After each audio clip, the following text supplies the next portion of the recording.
திருப்பரங்குன்றம் மலை உச்சியில் தீபம் ஏற்ற சென்ற பாஜக மாநில தலைவர் நயினார் நாகேந்திரன், ராஜா மற்றும் இந்து அமைப்பினரை போலீசார் கைது செய்தனர்.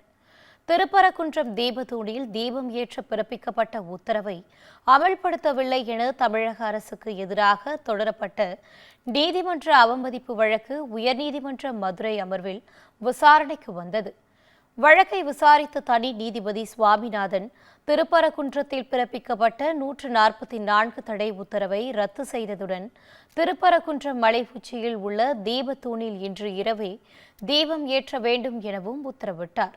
மேலும் நீதிமன்ற உத்தரவு நிறைவேற்றப்பட்டது குறித்து நாளை காலை அறிக்கை தாக்கல் செய்ய வேண்டும் எனவும் கூறினார்.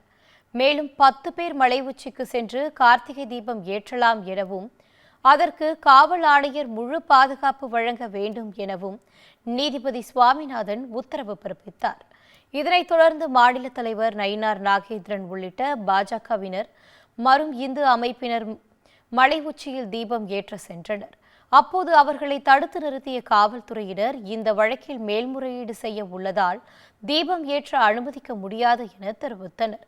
இதனையடுத்து வாக்குவாதத்தில் ஈடுபட்ட அவர்களை கலைந்து செல்லுமாறு போலீசார் கூறியதை ஏற்காததால் பாஜக மாநில தலைவர் நயினார் நாகேந்திரன், ராஜா உள்ளிட்ட பாஜகவினர் மற்றும் இந்து அமைப்பினரை போலீசார் கைது செய்தனர்.